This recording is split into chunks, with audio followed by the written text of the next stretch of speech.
Boa noite a todos e a todas, sejam bem-vindos e bem-vindas. A Kátia nos convidou para conversar com vocês hoje sobre o suicídio. É um tema que já foi outras vezes abordado aqui, mas como nós veremos daqui a pouco, nunca é demais falar, porque é uma questão muito preocupante, né? Deixa eu só passar aqui. Você pode passar, Kátia, para mim, por favor? Obrigado.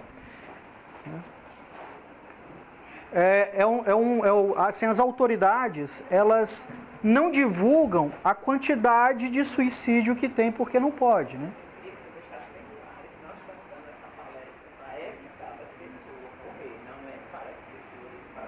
Exatamente, como nós veremos no decorrer da fala, né? Você pode passar aí, Kátia, ó. Falsa solução, né? Pode. Bom, da relevância do tema ou da importância do tema. Por que falar sobre o suicídio? Exatamente para que nós possamos, o máximo possível, evitar que a preocupação que a dona Conceição mencionou ainda há pouco, que isso venha a acontecer, né? Os casos de suicídio são alarmantes, né? Existe um grande número e as autoridades elas não divulgam porque não podem divulgar, né? Nós vemos divulgado nas TVs o índice de mortalidade infantil, o índice econômico, mas nós não vemos o índice de suicídio, né? Mas é preocupante, você pode, né? Por isso esse é um tema muito delicado, né? Por que é um tema delicado? Exatamente porque envolve nossos sentimentos pessoais. Eu, pessoalmente, já tive vários casos de suicídio na minha família. O Divaldo Franco, como nós veremos um exemplo, a irmã dele cometeu suicídio. Então, é um tema muito delicado, por quê? Porque nós, vira e mexe, né, nós estamos envolvidos, inclusive, com casos familiares, né? E, ao mesmo tempo, é um tema importante. Dentro da doutrina espírita, nas obras básicas do espiritismo, você encontra em todas elas, outras de modo expresso, ora de modo implícito, mas você encontra, né? Por exemplo, para preparar essa fala de hoje, eu fiz uso do Céu e Inferno, do Evangelho segundo o Espiritismo, Introdução ao Espiritismo. São obras de Kardec que mencionam, né, de modo bastante direto. Por exemplo, no Céu e Inferno você tem um capítulo inteiro sobre suicídio. No Livro dos Espíritos, quer dizer, é um tema de grande relevância, há uma grande necessidade de nós estarmos abordando essa questão, né? Você pode passar, Kátia? Bom, você pode passar. E aí, pode até a última questão, que são perguntas que nós, no decorrer da fala de hoje, tentaremos responder. Pode passar, tem mais uma. Ok, né? Então, nós tentaremos, ao longo da fala, da nossa fala hoje, tentar responder essas perguntas.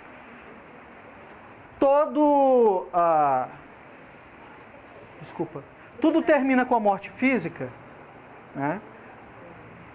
Há classes diferentes de suicídio, há tipos diferentes de suicídio. Qual a repercussão do materialismo para as inclinações do suicídio? Porque muitas pessoas, por não acreditarem que existe uma vida após essa, por muitas pessoas acreditarem que tudo acaba aqui, com a morte física, isso acaba sendo, essa falsa ideia materialista, acaba sendo um fator que motiva as pessoas a cometerem o suicídio, né? Então, nós vamos tentar responder também essa pergunta. Segundo a doutrina, quais são as principais causas do suicídio?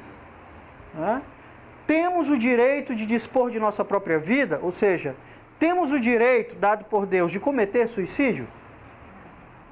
Ou, inclusive, de dispor da vida de quem quer que seja, né? Nem nosso, nem de outras pessoas, nem dos animais, né?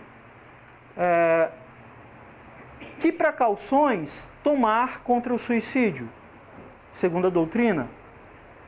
E que consequências pode o suicídio gerar? Tanto para o espírito quanto para o perispírito. Nós sabemos, só falando aqui de modo bastante rápido, nós sabemos que basicamente nós temos esse corpo físico que nos guarda, né? O Divaldo diz, esse corpo físico é como se fosse um jumentinho que nos carrega durante essa vida, né? Depois nós temos o nosso espírito e entre o corpo e o jumentinho, entre nós, espírito e o jumentinho, que é o nosso corpo, tem o perispírito, né? E aí o suicídio ele provoca tanto dano ao espírito quanto ao perispírito. Que tipo de danos isso provoca, né? Você pode, por favor, Kátia, passar? Ok. Pode voltar para aquela imagem. Isso. A pergunta: tudo termina com a morte física? Quem acha que tudo termina quando o corpo padece, quando o corpo morre? Aqui, presente. Pode dizer a verdade. Pode dizer a verdade, né? Ela vos libertará. Pergunta assim, de outra forma. Quem acha que tudo termina com a morte? Que aí vai ser... Quem acha que tudo termina com a morte? A morte é o fim, a morte do corpo. O corpo parou de funcionar, acabou. Fica o espírito, mas a senhora, o nome da senhora? A Dona Maria do Carmo. A Dona Maria do Carmo disse, o espírito permanece, o corpo vai para a terra ou vai ser cremado, dependendo do tipo de ritual, né, que nossa religião, a religião a qual nós pertencemos, pratica. Mas muitas pessoas, Dona Maria do Carmo, dizem isso, mas dizem da boca para fora, né? Muitas pessoas no seu íntimo não acreditam, porque para elas não existem provas suficientes de que depois que o meu corpo morrer, que ele for cremado, for enterrado, eu continuarei vivo. Muitas pessoas não acreditam. Pessoas frequentam o centro espírita, pessoas frequentam igrejas católicas ou evangélicas e ouvem os discursos ou do padre, ou do palestrante, ou do pastor, mas no final das contas não acredita de fato que isso não termina aqui, né? E quando ouve falar relatos de que alguém viu um espírito ou de que alguém está louco, não pode ser normal. Ora, mas se eu vou ao centro espírita, se eu vou à igreja ou ao templo evangélico e ouço que a coisa não é só aqui, que isso apenas é uma parte da grande realidade, é uma pequena parte, né, da realidade, mas quando alguém diz para mim que viu o espírito ou que conversou com o espírito, que é a prova de que as coisas não acabam, não terminam aqui, eu digo, é louco ou é mentiroso. Então, às vezes, nós dizemos que cremos nisso da boca para fora. E é esse crer somente da boca para fora que muitas vezes serve como uma semente que vai brotando, germinando, e quando aparecem as tempestades da vida, os grandes problemas que a vida vai me dar, porque nós estamos em um mundo de provas e de expiações, então todos nós já passamos por problemas, estamos passando por problemas e continuaremos a passar por problemas, até que um dia nós estejamos em um mundo feliz, né? Mas entre o mundo feliz e o mundo de provas e expiação, ainda tem um mundo de regeneração. Então, está longe, né? Ou seja, nós passaremos por problema. E aí, porque eu não creio, de fato, que as coisas não acabam aqui, ou seja, porque eu não creio que existe uma vida futura depois dessa, e porque eu me deixo abalar, me deixo afetar pelos problemas, pelas tempestades da vida, eu acabo numa situação de desespero, e muitas vezes, além dessa situação de desespero, motivada ou motivado pelos nossos amigos de além-túmulo, que a gente costuma chamar de obsessores, eu acabo cometendo um ato de insanidade, né? Que é exatamente dar cabo, dar fim da própria vida, né?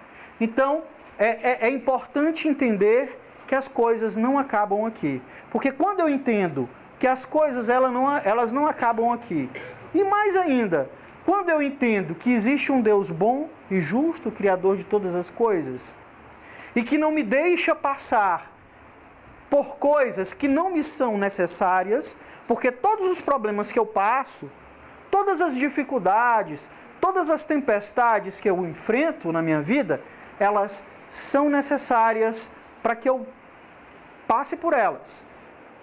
E Deus, não sendo mal, não sendo perverso, não colocaria em nossas vidas dificuldades só por maldade ou por perversidade, né? As coisas pelas quais nós passamos, todas elas são provocadas por quem? Por nós mesmos. Ou nesta, ou noutra vida, né? Então, nada vem por acaso, nada acontece porque existe um Deus que é ruim e colocou isso na minha vida. Não. Tudo me é necessário passar nessa vida. E essas dificuldades pelas quais eu passo na minha vida, problemas com filhos, problemas com dívidas, problemas com necessidades físicas, problemas com doenças, todas essas coisas são, na verdade, se nós entendemos que a coisa não acaba aqui e que existe um Deus bom, todas essas coisas são livros que irão nos instruir, né, nos ensinar e nos ajudar no processo de evolução. Por isso que é extremamente necessária a paciência nas dificuldades e a resignação. O que é a resignação? É simplesmente aceitar de braços cruzados? Não. É compreender que naquele momento, aquela frase que as pessoas estão repetindo muito, né? É o que temos para hoje, né? Naquele momento é o que temos para aquele momento. E se eu não consigo resolver, paciência. Se eu consigo resolver, então vamos resolver. E com Deus a coisa fica muito mais fácil, né? Você pode passar. Então, a coisa não acaba aqui. Pode passar, Kátia, por favor. A classificação do suicídio, né? Geralmente, de modo muito rápido, a gente pode dizer, existiria aí basicamente dois tipos de suicídio. Aquele consciente, rápido, ligeiro, né? Que eu, numa situação de desespero, de angústia, de insanidade, numa situação de bastante extremada, eu me utilizo de algum artefato, de algum objeto, né? Sei lá, um comprimido, um veneno, uma coisa do tipo, e dou fim à minha vida física. Esse nós chamamos suicídio consciente. Mas nós temos um tipo de suicídio, e o Allan Kardec, na questão 952 do Livro dos Espíritos, vai dizer, é o pior deles, né? Porque esse é lento. E porque é lento, nós não estamos num estado de insanidade, de loucura extremada. Nós temos tempo para pensar, que o Allan Kardec chama de suicídio moral. Por que ele chama suicídio moral? Ora, porque tem a ver com situações em que, dada a minha formação moral, a minha estrutura moral, eu vou permitindo. Exemplo, vícios. Exemplo de vício, cigarro. Eu compro uma carteira de cigarros e eu vejo aquelas fotos que mostram o que pode acontecer comigo. Destruir pulmão, uma série de coisas. E eu então sei que mata. E eu vejo todos os dias nos telejornais, eu vejo nas TVs, eu vejo inclusive até em novelas, situações em que pessoas, por conta do cigarro, sofrem complicações e pouco a pouco vão morrendo. Elas têm a chance de parar.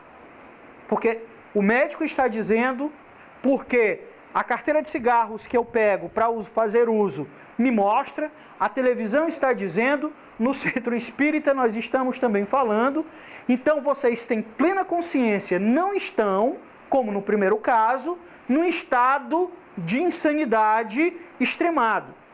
Vocês têm tempo para pensar, para refletir. Rapaz, o cigarro mata, então vou deixar de fumar. E aí o que acontece? Eu passo a vida inteira fumando, desenvolvo um problema por conta do cigarro e venho a morrer por conta do cigarro. Chego lá no plano espiritual e aí os outros espíritos que lá se encontram vão me chamar suicida. Mas como suicida? Eu não me matei, eu não puxei o gatilho de um revólver, eu não puxei uma corda no meu pescoço, mas fez uso de uma substância, no caso o cigarro, que você sabia é altamente mortífero, né? Mata. E aí eu coloquei uma cena aqui, uma imagem do filme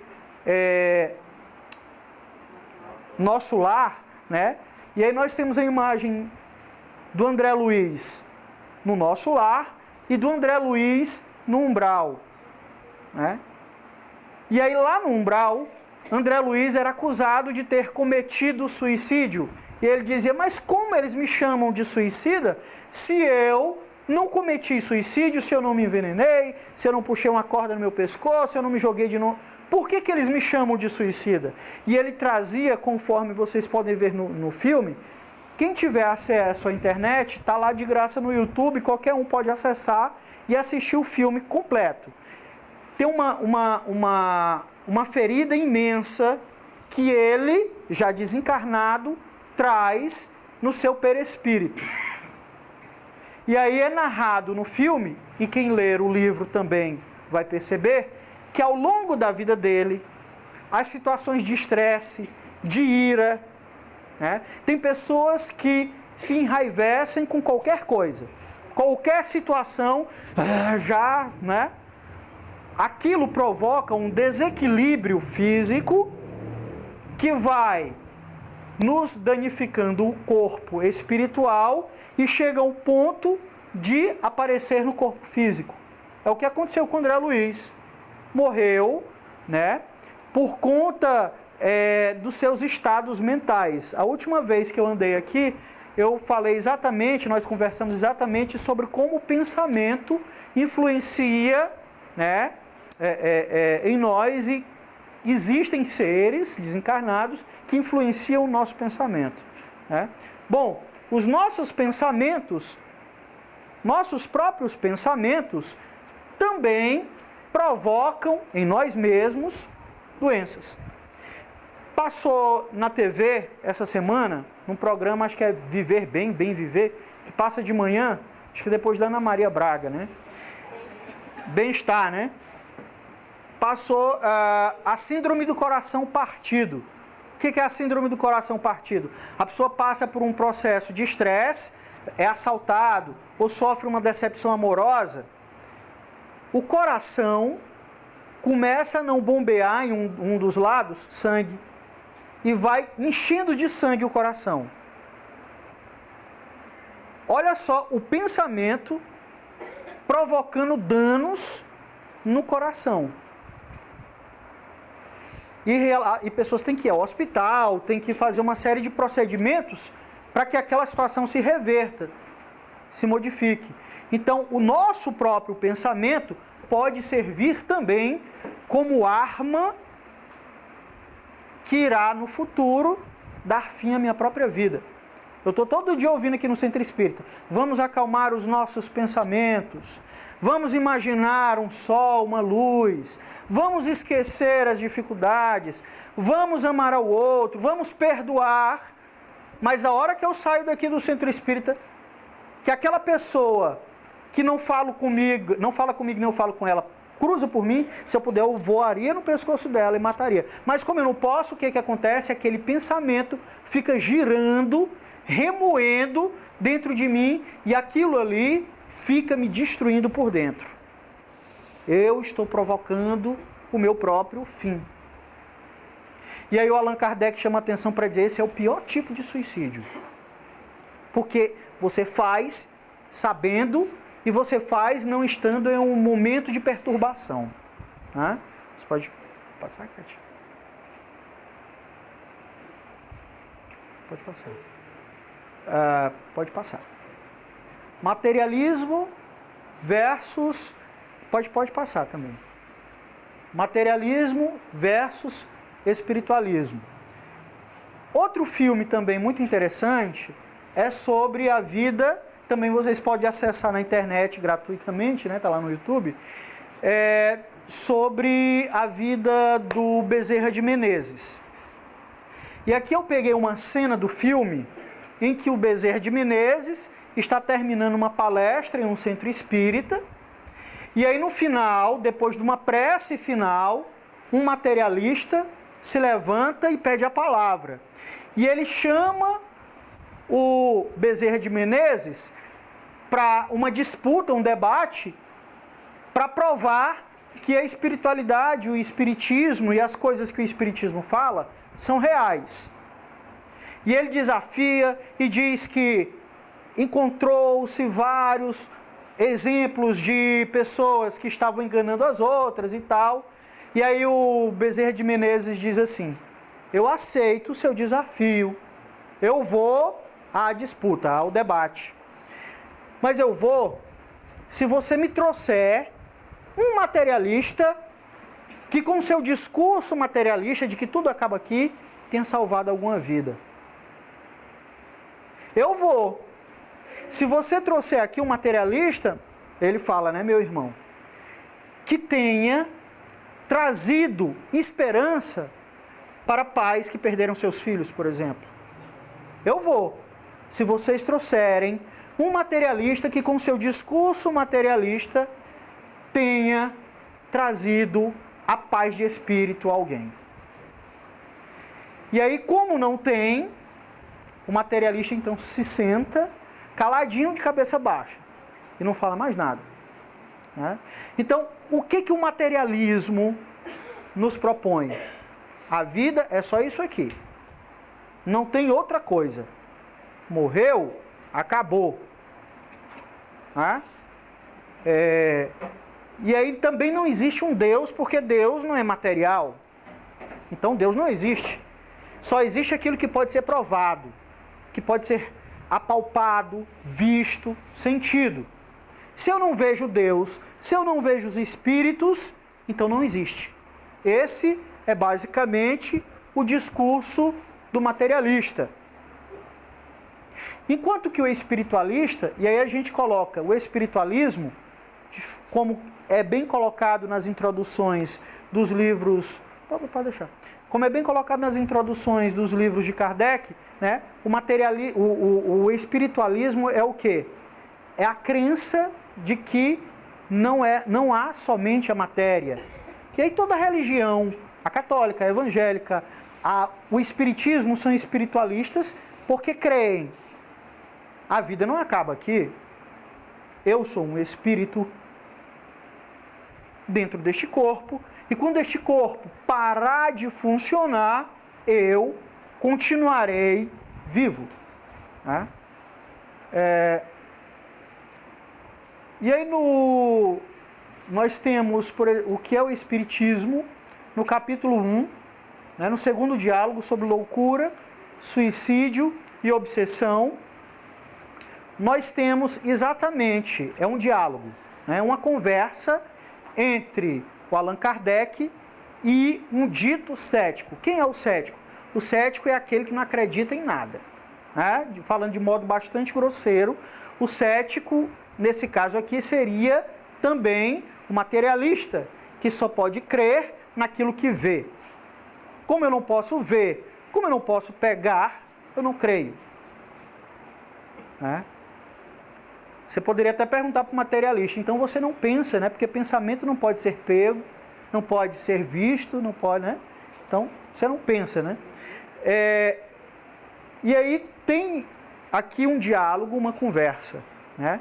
Porque era muito comum, quando o Espiritismo começou e foi codificado e começou a haver as reuniões, dizer: quem frequenta o centro espírita, que cai na conversa daqueles espiritualistas, vai ficar louco. Porque vai começar a ver coisa que não existe e no final da história vai se matar. Né? E aí o Allan Kardec, nessa conversa com esse cético ou com este materialista, consegue provar o contrário para ele a partir das argumentações, das conversas, né? Do debate das argumentações. Né? Vai dizer... não, meu irmão, loucura, né, é não crer que essas coisas são reais. Né? E aí tem uma longa conversa, né, um longo debate sobre isso. No livro O Céu e o Inferno, que é outra obra básica, e que vocês e todos nós devemos ler, né, na segunda parte, ele traz um monte de exemplos de espíritos que desencarnaram por causa do suicídio, né? E vem relatar como é que está. Né? E aí ele tem um ponto específico que ele fala de um caso de um ateu. O cara era um materialista, não acreditava em nada, né? Ele pregava, inclusive, o materialismo e saía desafiando quem pensasse o contrário. E aí ele, porque acreditava que não existia um depois de aqui, porque se viu cercado de problemas na sua vida, imaginou assim. E esse é o pensamento ignorante do materialista, né? Rapaz, eu estou cheio de problema, né? Como não existe Deus, como não existe nada depois daqui, o que eu vou fazer? Eu vou resolver os meus problemas. O título da fala, né? Suicídio, falsa solução. Ele foi buscar uma falsa solução. Cometeu suicídio. Passado algum tempo, o espírito dele foi invocado lá, né? Num processo e tal, e ele apareceu. E aí perguntaram para ele. Ele disse que estava sendo obrigado, onde ele estava, num lugar muito escuro, sendo obrigado a ouvir que Deus existe e a acreditar que os espíritos existem e que a vida não termina com a morte. Além das dores e do processo de tortura e de tormento que ele vem passando lá. Né? Então ele diz: não me venham mais com essa conversa, porque eu já não aguento mais ouvir que esse Deus existe. Eu estou ouvindo direto que Deus existe. Eu achei que eu tinha morrido, eu não morri. Eu estou aqui e tem essas vozes falando no meu ouvido, me chamando de frouxo, tal, não sei o quê. Porque existem muitos relatos de espíritos que desencarnam por conta do suicídio, que são atormentados por outros espíritos que também cometeram suicídio, né? São atormentados, né? Frouxo, matou-se, né? São atormentados e torturados. Além da tortura, a sensação que ele sente de dor, ainda tem o tormento do blá blá blá, né? Dos espíritos desencarnados, né? E aí é um caso interessante que mostra, se vocês puderem dar uma lida, é muito interessante, esse capítulo 5 todo é muito interessante, referente a este tema. O livro todo é muito bom, mas esse capítulo 5, porque nós estamos falando hoje sobre o suicídio, traz vários exemplos. Vários exemplos, esse é só um deles. Né? Você pode, por favor, Cátia. Causas do suicídio. O que pode causar o suicídio? O que me motiva a chegar a essa situação de loucura? E aí lá no livro dos Espíritos, na questão 943, ele vai dizer que uma das causas do suicídio é exatamente o desgosto pela vida. Mas o que pode provocar em mim um desgosto pela vida?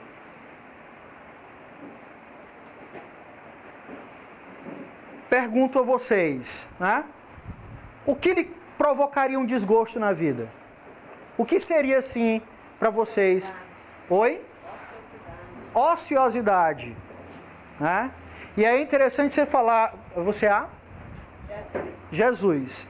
É interessante, Jesus, você falou em ociosidade, porque uma das coisas que é recomendada nas diversas obras de Kardec que fala sobre o suicídio, é exatamente ocupe-se. Né? Ocupe-se. Meus filhos estavam no período de férias e eles estavam assim inquietos. Eu perguntei, o que vocês têm? Eu estou ocioso, não tem nada para fazer. Não, tem sim. Espere aí. Peguei desinfetante, peguei uma vassoura, peguei um rodo. Agora vocês têm o que fazer. Né? Quer dizer, sempre existe algo a ser feito. Né? Se não tem uma casa para limpar, uma louça para lavar, tem um livro para ler. Tem alguém lá fora que está precisando de ajuda. Às vezes as pessoas dentro de casa, que mesmo nós temos famílias que são numerosas, mas mesmo sendo as famílias numerosas, todos lá sofrem da solidão, porque ninguém conversa com ninguém. Tem a televisão, tem o tal do WhatsApp, né? É interessante que você passa nos jantares ou em bares mesmo, você vê, as pessoas sentam umas do lado da outra, mas ninguém olha mais para a cara de ninguém. É só de cabeça baixa. E aí, se eles querem conversar, é interessante, porque eu já vi isso.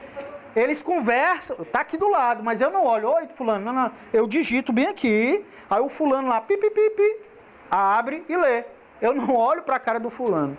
Eu sou professor, eu até costumo dizer para os meus alunos, que tem uns que ficam no WhatsApp, que eu disse, olha, existe uma lei chamada lei do uso e desuso, que diz que aquilo que você usa de menos atrofia e aquilo que você usa de mais se desenvolve. Sabe como é que serão vocês no futuro? A boquinha desse tamanho, né, porque não usa, os dedos desse tamanho, de tanto passar, né, e os olhos bem esticados, né, que nem de caracol, porque só usa o olho e os dedos, né, pela lei do uso e desuso, né. Bom, voltando aqui para a nossa conversa, né, ele diz assim, olha, efeito da ociosidade, da falta de fé e, frequentemente, da sociedade, porque nós nos preocupamos muito como nos afeta o que as pessoas dizem sobre nós. Né? Como isso nos afeta? Ah, fulano é não sei o quê. E aquilo vai me martirizando. Minha filha chegou lá em casa e disse, a fulana disse que eu sou isso, pai. Você é? Não. Então por que você está preocupada se você não é? E se você fosse, também não tinha motivo para se preocupar, ela não estaria mentindo. Ninguém pode ficar com raiva de uma verdade. Né? Então, nós não temos motivos, né? Porque nós damos muita importância. E o interessante é que nós só damos importância para aquilo que nos deprecia, ou seja, para aquilo que nos destrói. Alguém nos diz um elogio, mas eu ouço ali e esqueço. Mas se alguém diz alguma coisa negativa a meu respeito, eu fico remoendo aquilo. E aí quantas pessoas, por exemplo, eu sou de Piracuruca, né? E eu lendo um livro sobre a história lá daquela cidade, lá o índice de suicídio é muito alto, eu encontrei um caso de 1800 e alguma coisa. A mulher da situação, ela era minha parente, assim, bem distante, né? Pela família de lá, pela árvore genealógica, né? E tal. Bom, mas o que aconteceu? Na residência lá, a pessoa que trabalhava na casa era apaixonada pelo dono da casa. Então, o que foi que ela fez? Ela pegou e inventou, criou uma carta, onde nessa carta dizia que ele era traído pela esposa dele. O que foi que o cara fez? Uma sociedade. Você imagina que a coisa hoje é difícil? Imagine em 1800 e lá vai pedra. Aceitar ser traído pela esposa. Então foi que ele fez. Chegou em casa, puxou a arma de fogo, disse para que a esposa dele se ajoelhasse e fizesse a sua última oração. E ela, sem saber o que, choramingando, ele disse, faça. Então, ele matou ela e depois ele cometeu suicídio porque gostava tanto dela e mais ainda, porque não iria aguentar a pressão da sociedade, as pessoas dizendo que ele foi traído. Isso, oi? E não foi. E não foi. Só mentira inventada pela doméstica que trabalhava lá na casa. Quer dizer, com medo do que as pessoas vão achar de mim, eu mato a minha esposa e me mato. Uma história que foi até inventada. Então, o que as pessoas vão achar de mim? Recentemente teve um caso de uma menina acho que era Parnaíba, né, também, que cometeu esse suicídio, porque algumas imagens dela veio cair na internet e ela, preocupada com o que as pessoas iriam dizer e falar sobre ela, cometeu suicídio. Então, você imagina, né, o tipo de pressão que você cria e aceita essa pressão na sua cabeça. Hoje tinha uma jogadora de vôlei, que já não joga mais, na televisão. E estava falando sobre bullying, né? E ela estava dizendo, porque ela era muito magra, e ela era alvo de piadinhas e de brincadeiras das colegas. Ela dizendo que ficou muito feliz quando as colegas dela começaram a pedir fotos dela, porque era comum lá na época, foto 3x4, trocar entre amigos, né? E muitas pessoas na escola, ela foi dormir na escola, começaram a pedir. E ela feliz, foi dormir feliz, achando que tinha ficado muito popular. No dia seguinte, quando ela acordou, estavam todas as paredes enfeitadas com a foto dela, e desenho de chifre, desenho de um monte de coisa. E ela se sentiu ali a pior pessoa do mundo. E uma outra pessoa que estava participando do programa disse, mas você era bonita, eu vejo as suas fotos de quando você era criança e era bonita. Mas o que pesa mais? É a força negativa que as pessoas jogam em cima de mim e que eu permito. Eu permito que aquelas palavras me ofendam, eu permito que aquelas palavras me ofendam a tal ponto que eu cometo um ato de insanidade de cometer suicídio. Aí quando eu chego lá na espiritualidade, eu vou ouvir dos desencarnados as mesmas coisas. E pior, porque além da dor que eu vou sentir, eu vou ouvir aquilo, frouxo, cometeu suicídio, covarde, né? Bom, então, nos falta fé também. Porque eu digo que creio em Deus, porque eu faço as preces, ou as orações, ou as rezas. Toda noite antes de dormir, eu pego, me sento na cama e faço as minhas preces. Mas, muitas vezes, aquelas são palavras ao vento. E às vezes eu passo horas a fio sentado ao pé da minha cama, fazendo isso. E muitas vezes, uma palavra dita com fé, Senhor, estou me deitando para dormir. Cuida de mim enquanto eu estiver apagado aqui dormindo. E se essa for uma palavra realmente de fé, tem uma força tão grande que vocês não imaginam. Né? Quer dizer, a fé. Teve uma menina lá em Teresina que relatou na televisão que foi sequestrada, aquele sequestro relâmpago, e era um estuprador que estava na onda de estuprar muita gente. E ela começou a desesperada dentro do carro e dizer, meu Deus, me ajude, Senhor Jesus, me ajude, me ajude. Ele ficou tão agoniado com aquela súplica dela, que ele jogou ela para fora do carro. Bom,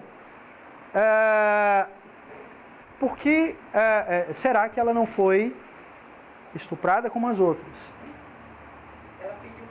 Ela pediu com fé. Teve aquele caso no Rio de Janeiro, dois adolescentes que policiais mataram, não sei se você viu a reportagem.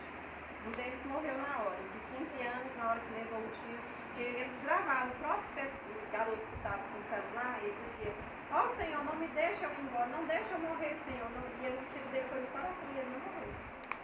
Tá vendo? Né? Então, o Cristo já dizia, né? Se você tiver a fé do tamanho de um grãozinho, mas é uma coisa mínima mesmo, você terá a capacidade de transportar montanhas, né? É claro que essas são palavras alegóricas, né? Assim, né? Mas, o que acontece? Se eu estou em um momento de dificuldade, a pergunta básica: o desespero vai me ajudar ou vai me atrapalhar? Se eu sentar um momento, naquele momento de loucura, de dificuldade, silenciar o momento e dizer assim: meu Deus, olha a situação que eu estou, me ajuda. Só o fato de você sentar e se concentrar já acalmou sua mente. Né? Ou me ajuda a suportar, porque o caminho está difícil. Né?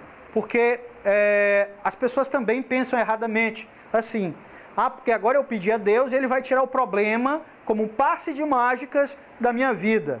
Não.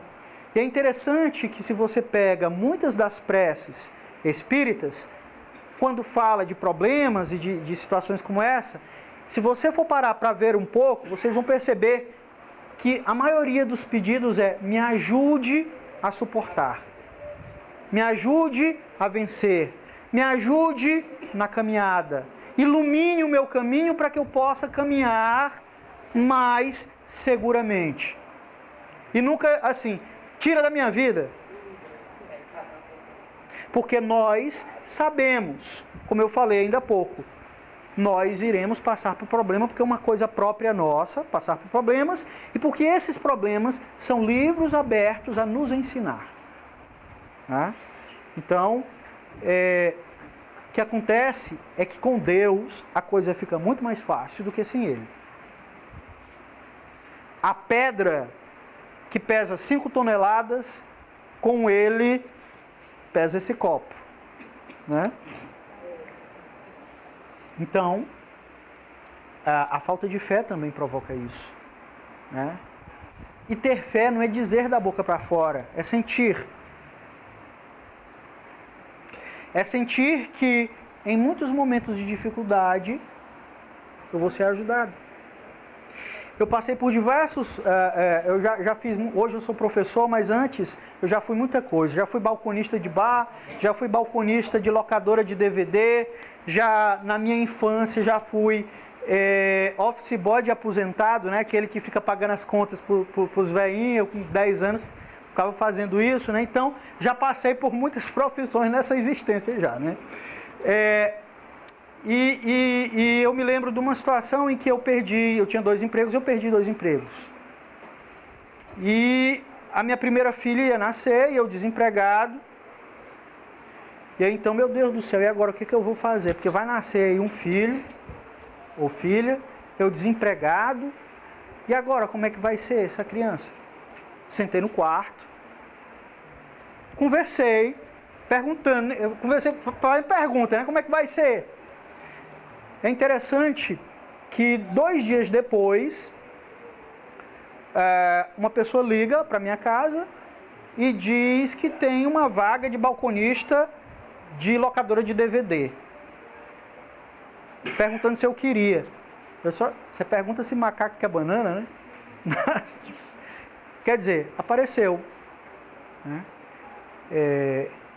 Se eu tivesse me desesperado, se eu tivesse atendido às investidas de muitas pessoas encarnadas que diziam assim: rapaz,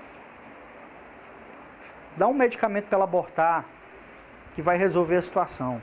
Está desempregado. Tu vai sustentar essa criança como? Eu disse: não, abortar, matar não. Né? Matar não. Hoje tem 10 anos, né? E nós estamos aqui e passamos pelos problemas, passamos pelas dificuldades, vamos passar por outros, tantos, mas É o que temos, né? Com Deus é bem melhor. Como diria o Santo Agostinho, meu coração só encontra repouso em Ti, Senhor. Não posso encontrar repouso em outra pessoa, em outro ser que não seja em Deus. Você pode passar, Cátia? Outro motivo de causa do suicídio são as obsessões. Pode passar a próxima também e a próxima. Ok. São as obsessões. Né? E aí no Céu e Inferno, nós temos um exemplo disso. É o exemplo de Antoine Bell. Antoine Bell, ele era um canadense, né? Morava no Canadá, e de repente ele começou a ter alucinação. Ele começou a dizer assim, olha, eu matei alguém envenenado, eu matei ele envenenado, e ele não tinha matado ninguém envenenado naquela vida. Né? E ele começou a ter alucinação, e o estágio de desequilíbrio dele foi tão grande que ele cometeu suicídio. Alguns meses depois, em uma reunião mediúnica, ele se manifesta, incorporando em um médium, né? E aí ele relata que em uma outra vida tinha se apaixonado por uma mulher. Essa mulher também amava ele, tudo, porém a família dela arranjou um casamento com alguém que tinha condições financeiras bem melhor. E ela casou-se com ele.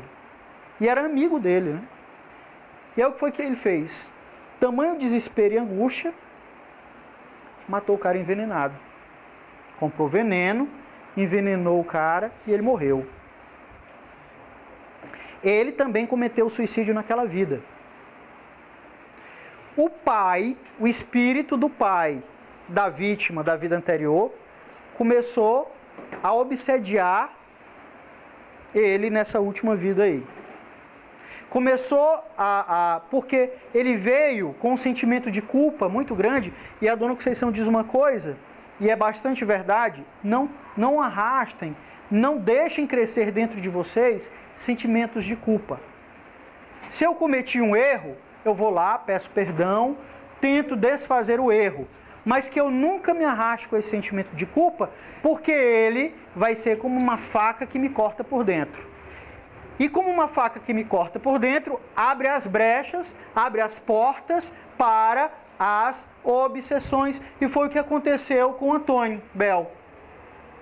Esse sentimento de culpa dele abriu brecha, abriu a porta para um obsessor que tinha um sentimento de vingança e provocou o suicídio dele. Né?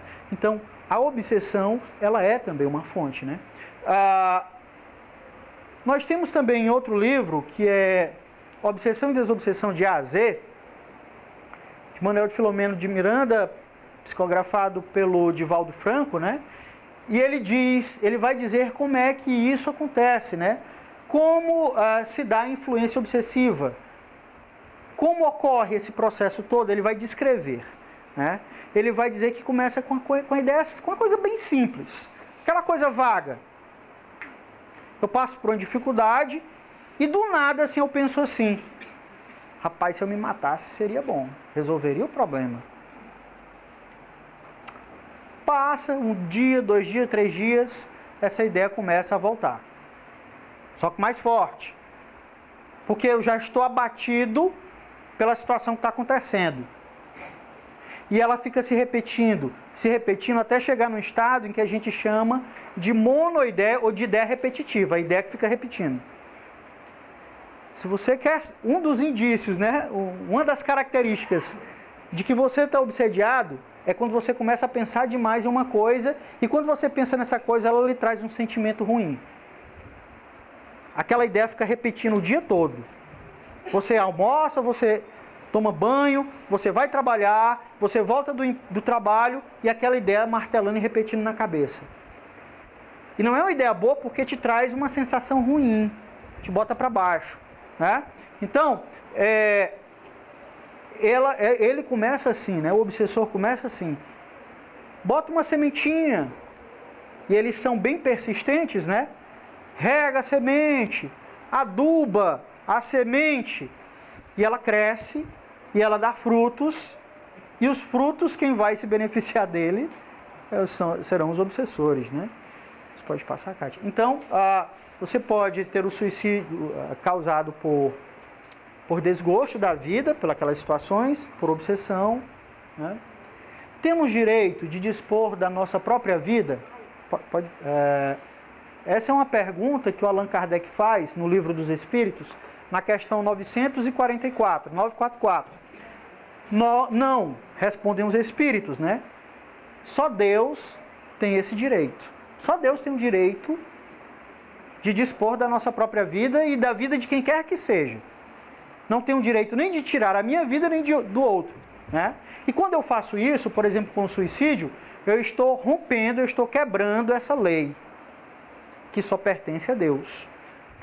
E aí, se eu quebro uma lei divina, que eu espere as consequências, né? Você pode passar, Cátia, por favor? Que precaução tomar contra o suicídio? O que nós devemos fazer? Segundo nos sugere Kardec, no capítulo 5, o Evangelho segundo o Espiritismo, mais especificamente no tópico 16 do capítulo 5, ele diz assim: a fé na vida futura, a consciência de que a vida continua depois da morte material e a fé na justiça divina nos oferecem paciência e resignação. Nos falta paciência. Nós queremos as coisas para ontem, né? A fé, a paciência e a resignação são elementos necessários para o que o Kardec chama de coragem moral. E é preciso que nós tenhamos coragem moral para resistir às nossas provações. Porque ninguém disse que a vida seria fácil. Ninguém disse que tudo seria de graça na vida. E quem lhe disse isso mentiu. Por isso que é muito importante que nós também passemos isso para os nossos filhos. Porque nada vem de graça e nada é fácil. A vida tem as dificuldades. Agora eu vou viver preocupado com as dificuldades? Esse é o problema. As dificuldades não são feitas para que nós nos preocupemos com elas. As dificuldades são feitas para que nós as suportemos e as vençamos.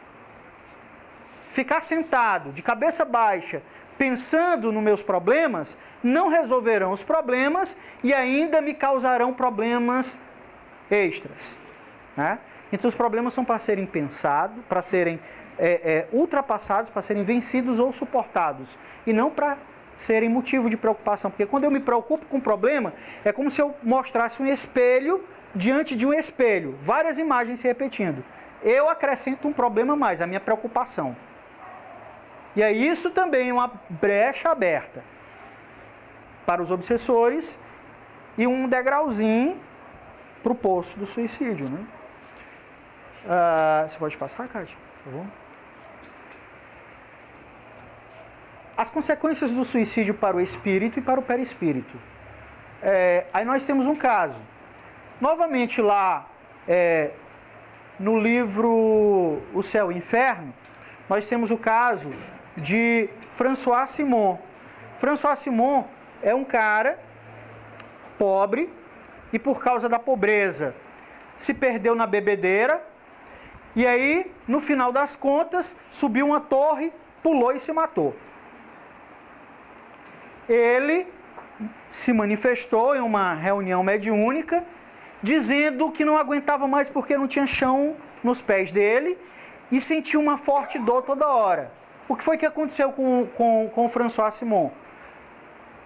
O tipo de pagamento que ele deve efetuar na espiritualidade é ver-se em cima da torre, sentir-se caindo e sentindo toda a dor do seu corpo se quebrando no chão. De repente ele está de novo na torre e cai no chão e se desmantela e sente a mesma dor. E isso já fazia 6 anos quando ele se manifestou. Você imagina 6 anos, durante 6 anos se repetindo, em cima, caindo, se desmantelando, se bagaçando todo no chão. E Deus sabe por quanto tempo ele ainda iria suportar essa dor. As consequências pelas quais o espírito passa quando comete o suicídio. Mas tudo que nós fazemos no nosso corpo físico também se desdobra no nosso corpo semimaterial, que é o perispírito. E se eu cometo um suicídio, que é exatamente quebrar uma das leis divinas, o meu perispírito sofre também com isso.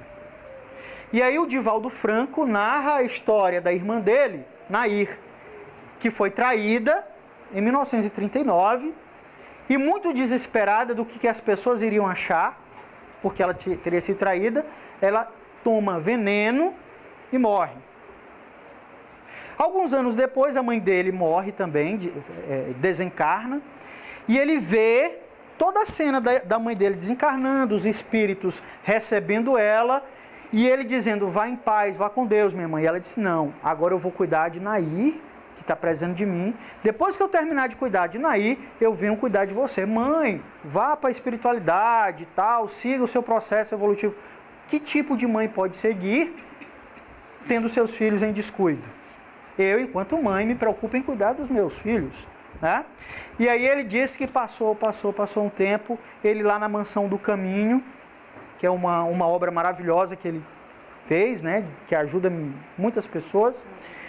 Alguém toca, bate ao porteiro. Seu Divaldo, tem alguém aqui na porta desesperado. Ele chega lá, uma mulher magra, faminta, com uma criança no colo, né? Desesperada, porque cuide da minha filha, Divaldo, dê pelo menos alimento para ela, porque nós comemos sopa de papelão, água e sal com papelão, porque nós não temos o que comer. Então, por favor, cuide dela. Não só dela, como de você. Botou as duas para dentro. A mãe dele disse que aquela criança no colo era a irmã dele encarnada. E a criança tinha o lábio leporino, que quem sabe é aquele problema físico que muitas crianças nascem com o lábio cortado, né? E era exatamente por causa do veneno que ela tinha tomado para cometer suicídio. E aí ele dizendo que a mulher relatando depois para ele que em sonho aparecia uma mulher dizendo que ela levasse aquela criança ao Divaldo. Era a mãe do Divaldo. Né? E ele dizendo que a criança já com 5 anos, estudando lá na Mansão do Caminho, ele vai passando. E a criança chama ele de Didi. E ele para, porque só uma pessoa chamava ele de Didi, era a irmã dele, a Nair. E ele para e conversa com a menina. Você se lembra de mim? E começa a conversar com a menina de 5 anos, né? Como eu lhe chamava? E ele dizia que não conseguia, porque era muito pequeno, era irmão mais novo, chamar Nair, chamava Aí. Não, chamava Iá, né? E como eu lhe chamava? E a criança disse, Iá. Né? Então, é uma prova, né, de que a coisa não é só aqui e de que aquilo que nós fazemos, temos que pagar. Por isso que ela veio, por conta do veneno que ela tomou com o lábio cortado. Pode passar, Kátia, por favor. E aí, para terminar, uma mensagem do Bezerra de Menezes. A resposta de Deus pode tardar um pouco, mas jamais deixará de ser dada. Esse tempo de espera serve para provar a fé, a perseverança, a confiança. É um teste de paciência. É a oportunidade de desenvolver a força interior, a alegria e a coragem. Pedimos a Deus e aguardemos com fé e paciência, porque a resposta vem. Né? Essa é a mensagem. Quanto à solução, né? Pode só passar, só para eu mostrar. Que vocês acessem no YouTube, quem tiver acesso, a página, né, que está lá no YouTube com as palestras que são gravadas aqui. E aí vocês podem rever, podem assistir, comentar com os amigos, indicar para os amigos, curtir, né? Então, a página lá aparece dessa forma aqui, né? Eu gostaria de agradecer, então, a audiência e a paciência de vocês. Boa noite, gente. Obrigado.